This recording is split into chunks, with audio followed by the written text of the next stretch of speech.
one of your interests in the past has been dancing. Is it ballroom dancing you do, or just what? What Yes, sort of yes, dancing? Bill, Yes. ballroom dancing. All right. Well, how fitting is this? Before you do your talk, we thought we'd put you in the mood. Here we go.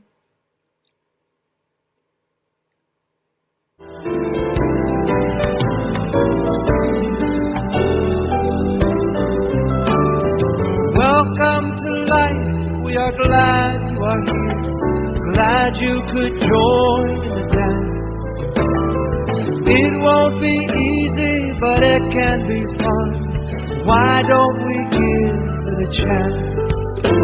Say yes, say yes, say yes. Ah yes, say yes, say yes.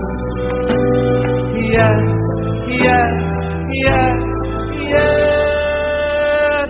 Life is a dance. Anywhere you look at it, all of our life is a dance. Choose your own partner and pick the best song. Come now and join the dance. I know that life is a dance. Taking what comes and giving your all. There are rewards for this. And what I become is in my command. I am whatever I wish. Say yes, say yes, say yes. Ah yes, say yes, say yes. Yes, yes, yes, yes. Life is a dance. Anywhere you look at it, all of our life is a dance. Choose your own partner and pick the best song. Come now and join in the dance. I know that life is a dance. Come now and join in the dance. I know that life is a dance. May I have this dance? We have the lead when we follow our heart. May I have this dance? Be the dancer, that's who you are. Say yes.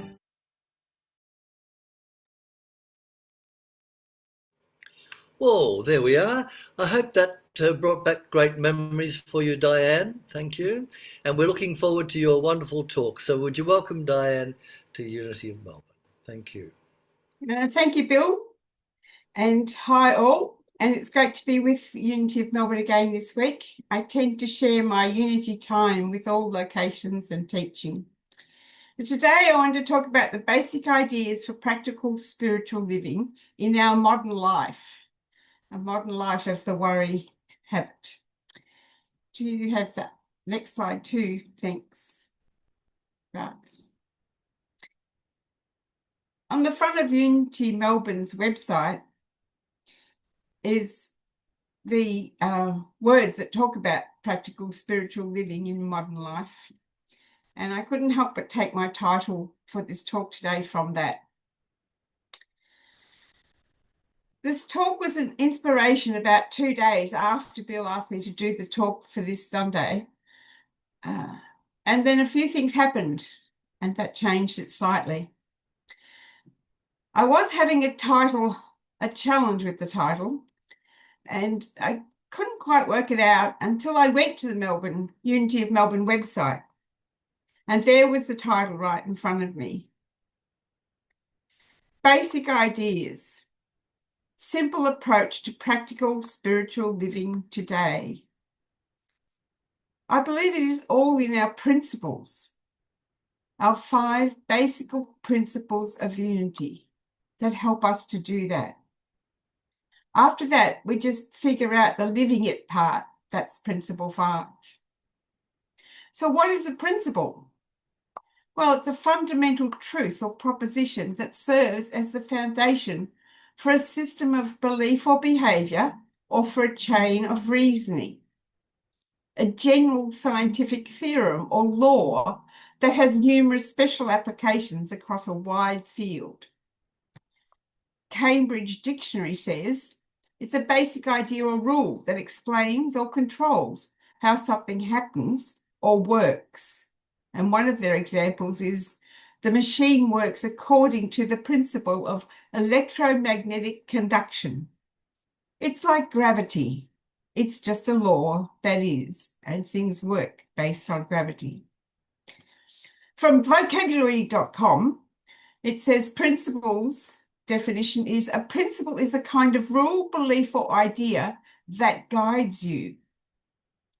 It's a general principle that is some kind of basic truth that helps you live with your life. So, basic ideas for practical spiritual living in our modern life. What are Unity's principles? Well, thankfully, Reverend Bill teaches classes about the Unity's principles regularly. He focuses that for new people, but anyone, of course, can join the class. And I'm sure we all appreciate his time and commitment for running those classes for new people so often. So here's my story. I really got my ideas of how to memorize these principles easily and how to work with them when I was doing one of my licensed Unity teachers classes in communication. And we had this exercise to do where we had to do a kindergarten type thing and put our hand on the coloured paper and trace around it and cut it out. And then on each finger, write on the paper what each principle was. Because you've only got a short distance, you kind of get forced to bring it down to some simple words. So here's what I have. I had God is, I am, thoughts become things, prayer and meditation, and live it. The little finger, live it. Basic principle means basic is the same as simple. So then how do we live it? How do we do that? In Reverend Mark Hicks' book that he's released on the history of New Thought and Unity, he writes this: 5 basic principles of unity, truths. Oneness heading, he has principle 1, God is absolute good, everywhere present. Principle 2 is human beings have a spark of divinity within them, the Christ spirit within. Their very essence is of God, and therefore they are also inherently good. Under the heading of flow, Mark Hicks writes, Principle 3, human beings create their experiences by the activity of their thinking. Everything in manifest realm has its beginning in thought. Everything has its beginning in thought. Everything in our lives starts with a thought. So principle 4 is under flow also. Prayer is creative thinking that heightens the connection with God mind and therefore brings forth wisdom, healing, prosperity, and everything good. And under the heading of manifestation, Reverend Hicks puts down principle 5, knowing and understanding the laws of life, also called truth, are not enough. A person must also live the truth that he or she knows. So we need to live it. But again, how do we do that? My journey in unity has always been, how do I do that? Like, I want to know how to do it. What's the steps? What do I do? The focus of principle 5 is, of course, the 4 previous principles. Here's an example. I was meeting a friend for lunch a couple of weeks back on a Friday, and we organised to meet near her place. She lives down the Forest Hill end of the eastern suburbs, and so I was all ready to go. Went out to jump in my car, and the car wouldn't start. And I went, So I waited for a moment, breathed out, calm, just took everything out, took the key out, put it back in, did all the right steps, and it still wouldn't start. So my first response was, I better ring my friend and say, hey, listen, lunch today. So I rang her and said, we can't, the car won't start. I don't know what's going on and I don't want to deal with it right now. It's Friday. Just don't want to know. And so she very kindly said she would come and we could go to lunch up at my end of the world, up near Lilydale, and she would drive up and pick me up.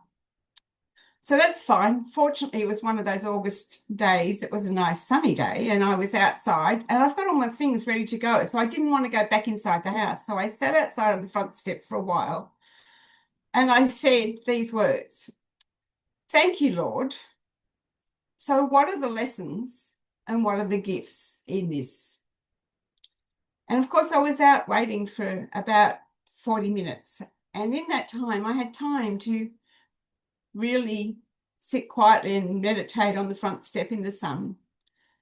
And then walk around the front yard and look at the house I live in and realize some things that have been happening and some points where I'd stopped doing some jobs I wanted to do around the house because of some things that were said to me that were not truths. They weren't truths. They were just someone else's statement.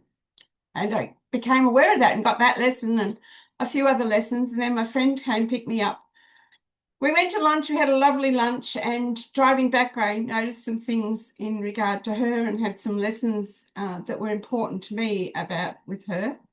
And then I got dropped back home again. And as I walked back up the path to my house, I looked at my car and went, let's just see. And I jumped in my car and the car started. And I felt like I got all the lessons in that time that this little trip was about, this little hiccup in my life. I got the lessons because I was open to it, I was willing. And so that's what I call a little experience of living it. So how else might we live it? Well, we catch ourselves with our words, our thinking, and our feelings. We observe. It's principle 3. When first in Unity, I asked Reverend Rhonda, who was our Unity minister at Melbourne at the time, how do I learn to do this? Like, how do I learn this? And she explained about listening to others. Not to comment, no judgment, and no feedback. Just listen to what they say, and then I learned to apply that to myself. So I did. I noticed that some people say things like, I get the flu every year, or I get the flu every winter. Others might comment, I am sick of cleaning my home all the time. Or, this is too painful to do, whatever, fill in the blank. Okay, now I have to listen to me. Do I say these things? Oh dear, yes I do. And in what way? And then I learned about what it is I believe that is not true, and what it is I believe about me that is not true. Error belief as cause of disease and truth as the cure. Phineas Quimby, an early New Thought teacher, practitioner, and minister mystic, wrote these. Remedies are removing the erroneous beliefs in the mind of the person being healed. Remedies are the removing erroneous beliefs in the mind of the person being healed. What did I believe about me that wasn't true? Living it is about change, and this may take a while. Principles 3, 4, and 5. How else can we live it? What do we do each day to move forward? That's prayer and meditation. That seemed to be the next step for me as a daily habit. That's principle 4. This also included learning and living more of the Unity denials and affirmations. Learning what is meant by denials and how to say them, and then how to create great affirmations. This is principle 3. Here's a wonderful idea. Worry about nothing and pray about everything. Well, how else can we live it? Learning what unity teaches us as a way to be. This can be with books to read like Lessons in Truth by Emily Cady and the wonderful Eric Butterworth who wrote Discover the Power Within You and a whole lot of other great books. Also all of Charles Fillmore's writings and were some of my favourites, Myrtle Fillmore Letters plus How to Let God Help You. There are some real classics and wonderful books at Unity. Also, Unity has classes and workshops available here at Unity of Melbourne and through Unity National School. As a part of my ministerial studies, I'll be offering a workshop soon. Reverend Bill and I have to work out a lot of details and schedule for it, but we'll let you know. So principle 3, thoughts and feelings as you read and learn will change. How else can I live it? Remember, this is about practical living in our modern life. Hence, attending Sunday services and engaging with the community of Unity here in Melbourne and across Australasia supports you in this spiritual journey. My focus became on how can I serve? And I became involved in Unity of Melbourne. I assisted with Sunday service volunteer tasks. Within 10 months, I was a board member, bringing my business experience and qualifications to support the community. And through being with the community group regularly, my words changed, my thoughts and feelings changed. I became aware even more of my thinking and noticing how others spoke words like, it's all in divine order and divine timing. That's a very calming statement, I found. So principle 3, thoughts become things. And principle 1 and 2, God is, I am, and all is divine. As Reverend Paul Hasbeck says, discerning the fundamental truths or divine ideas that ring true for every human being, regardless of time, place, and circumstance. As you expand your understanding of these principles, you'll begin to experience the world differently, ultimately creating change in your outer life and circumstances. Another great book by Reverend Paul Hasselbeck is titled Get Over It, The Truth About What You Know That Just Ain't So. It's a great title, sorry. How do you know you are living it? Well, you may check your daily actions. Do you journal? Do you pray? Do you meditate? Here's an idea. Use the journal as you pray and meditate. Note what comes to you. What changes you notice. Write about your observations. Write about denials. Write about affirmations. Listen for those wisdom moments and those inspirations, the guidance. Write it all. Journal. It's another short story to share about a little experience of mine. And this time it's about my phone, as I lived it. I used to work at Flinders Street Station. I worked there for years, and it's shift work. One night, travelling home on the train, I was very tired. And instead of slipping my phone into my bag, I slipped it between my bag and me. So it was on the seat at the train. It's 11:30 p.m. and I'm tired and I'm not so observant. So at home, I realised I couldn't find my phone. Okay, so I didn't panic.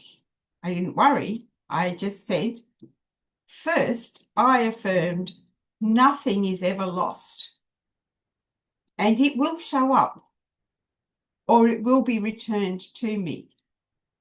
Well, for a week, I couldn't find my phone. It was nearly a full week. And, you know, with your phone, with things that happen, contacts, families, work, all these things, It's a kind of important device these days. Every time I thought of my phone, though, I made these affirmations. Nothing is ever lost, and it will show up, or it will be returned to me. I would not look at getting a new one, and I knew and affirmed my phone would come back to me. A week later, I received a call at home on the landline, and it was the staff at Murrelbark Station. Someone had asked this person, a staff member, to charge the phone. This person walked up and said, "Can you charge up my phone for me, please?" And so the staff member said, yes, he would. However, he was an aware, conscious person who'd worked with metro trains for some years and at stations for some while. And so he said he would do so and charge the phone. But he also knew he would check the phone because it was unlikely that this phone could belong to that person. It probably belonged to someone else. So he charged the phone. Thankfully, my phone didn't have a login. And he was able to look on my phone and saw the ballroom dancing image that's on the phone and realised it couldn't possibly belong to a guy. And he found my number and called me. I went straight down at that day and I picked it up. My phone was returned and I was very grateful. I have one other story to share with you today, and that's because of some events that happened this week. I had written most of this talk today, or at least what I was going to talk about, before these events. And this one relates to, in particular, the event that happened here in Victoria, in Pawnpukka. And in the USA, there was a similar sad event. For those unaware in this room, my eldest son is a policeman. And when events happen like this, as they did in Pawnpukka, all family members are concerned. First direction you go is worry. I had been in the Tuesday class, and so it was 8 o'clock when the class finished, and then I did some work on the computer and stuff, and I didn't go into the lounge room and turn the TV on until well after 9 o'clock. So I hadn't heard the news. I didn't know about it. And of course, by the time I did, there was all sorts of information everywhere. And so I calmly looked for the information. I also chose to pray. I chose to affirm that my son was not involved and that all is in divine order and divine timing. I chose not to panic or stress or worry. However, I also did pray for everyone involved, and particularly in Victoria. So as the story continues with those events and the sad events in the USA, I'm going to today ask you all to consider in your prayers, if you could please include those impacted by these events, particularly our Victorian police family, the people of Pawnpukka and surrounding areas, and others involved. I would be really very grateful for that. This is Principle 5, and this is living it. My journey with Unity led me to study further, then to apply for leadership and to complete my licensed teacher accreditation. I thought that my role in Unity to teach and to speak as a licensed teacher would be it.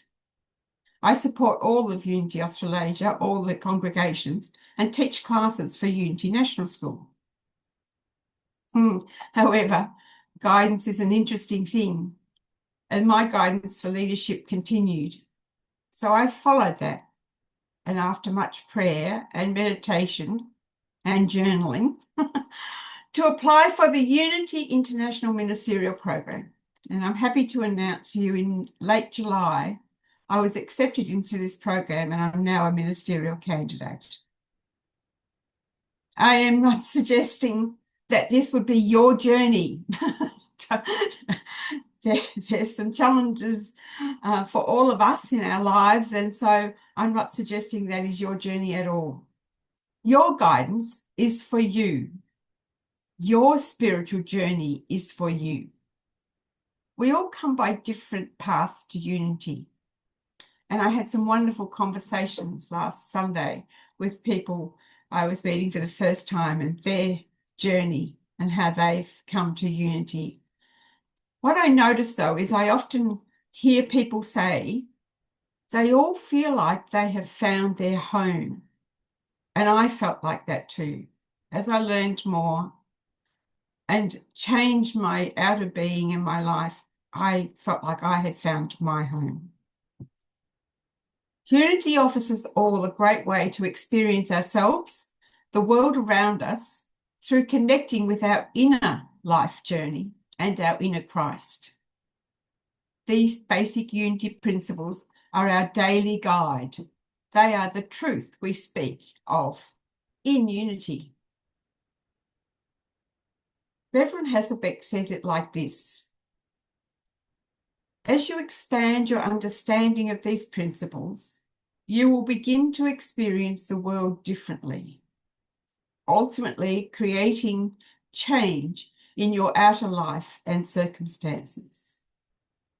I invite you to engage with Unity and Unity of Melbourne and with these principles, and especially Principle 5. Remember, worry about nothing and pray about everything. Thank you. We're going to go into a meditation today. And before we do that, for some of the new people and some others, just a reminder that I will have a couple of minutes of silence for you. And in that, if you are challenged with those minutes, then I suggest that you just focus on your breathing at that time. And for everyone else connecting with their inner spirit at that time, I'm sure you're happy to spend that time with spirit in this moment. So I invite you now to sit back and be comfortable wherever you are, to know that where you are supported, and where you are also safe and secure, and all is good and well in the world around you. And you can take this time now to gently lower your eyes or close your eyes and allow that chair or that seating to support you as you relax your body physically. Take a moment for some deep breaths. And as you breathe out, relax in each moment. Allow this time for yourself to be with spirit, to live it in that meditation of Principle 3 and Principle 4. We're going to experience this time now together as we connect with our heart-centeredness and feel our breath slowing as we breathe out and release and relax. Each breath in, we take in new life. Each breath out, we release and we let go. And our body calms. Our heart rate slows. Our breathing slows and relaxes. Our nervous system relaxes with each breath as we release. And we gently move our bodies to relax. Our hands and arms and legs and feet all relax. Our torso relaxes, our shoulders let go and relax. And we relax our neck and head, and we take our thoughts to our heart center, knowing the love that is expressed within that heart center moves throughout our whole body, sending love through our whole body. And as it does that, it sends love into our world, peace into our world. That peace and calm that we get to as we come into this moment of meditation and quiet and silence, as we connect with our spirit within. Gently breathing, gently relaxing. We now take this time to relax and silence with our spirit, with our inner life, wisdom.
Thank you, Rox. If we could have that song.